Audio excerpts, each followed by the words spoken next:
Independence day Bharat के स्वतंत्रता संग्राम ने कैसे दुनिया को किया प्रभावित।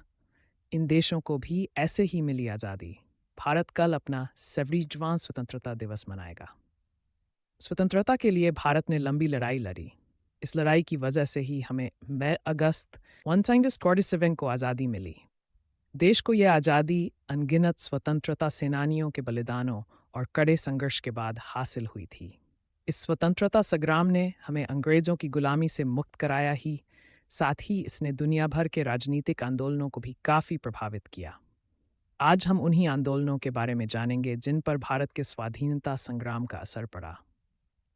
दक्षिण कोरिया 1940 में भारत की स्वतंत्रता ने राष्ट्रवादी आंदोलनों को प्रेरित किया और पूरी दुनिया में उपनिवेशवाद से मुक्ति और स्वतंत्रता के लिए एक बेहतरीन मॉडल प्रस्तुत किया। 1945 तक पुरानी औपनिवेशिक व्यवस्था ने अपनी ताकत और अपनी ऐतिहासिक प्रासंगिकता खो दी थी। भारत की स्वतंत्रता ने अन्य देशों के लिए स्वतंत्रता की मांग के लिए उत्प्रेरक की तरह काम किया। इस वजह से अंग्रेज, जापान और फ्रांस को अपने अपने उपनिवेशों को खोना पड़ा।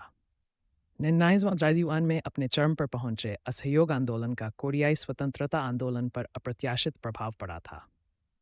भारत और कोरियाई प्रायद्वीप के बीच स्वतंत्रता पूर्व संबंधों के सबूत मध्य सियोल के एक छोटे से पार्क में मिलते हैं। भारत की आज़ादी से ठीक 2 साल पहले, उसी तारीख को, कोरियाई प्रायद्वीप ठवसाल के जापानी कब्जे से मुक्त हो गया था।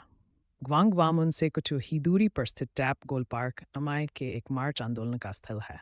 कई इतिहासकारों का मानना है कि यहीं से कोरियाई स्वतंत्रता आंदोलन की शुरुआत हुई थी।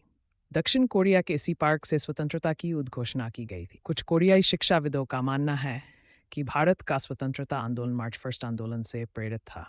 नंटाई डेन और अडाइट सोर्टीबाई के बीच जापानी साम्राज्य ने 1976 की जापान कोरिया संधि के बाद कोरियाई प्रायद्वीप पर कब्जा कर लिया था।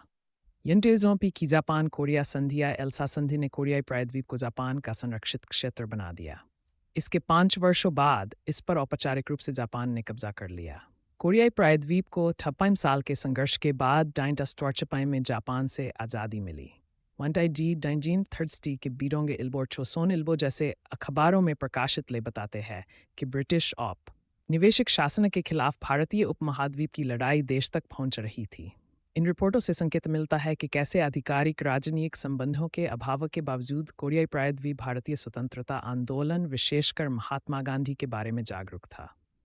भारत के निंटाइन डूजू के असहयोग आंदोलन और मेंटेन सिस्टहरिवहरिचे के स्विनी अवधि आंदोलन पर लगातार दैनिक रिपोर्टें इन अखबारों में आती थीं। कोरियाई राष्ट्रवादी नेता चोमान सिकने गांधी के स्वदेशी आंदोलन से प्रेरित थे।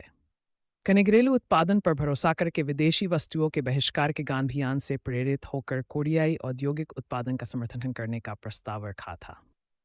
दिसंबर 1980 में योमताए जेनिक्वांगसु जैसे अन्य राष्ट्रवादी नेताओं ने कोरियाई लोगों के बीच स्थानीय वस्तुओं की खपत को प्रोत्साहित करने के लिए सियोल में से लेफ्ट प्रोडक्शन एसोसिएशन नाम के एक समूह का गठन किया।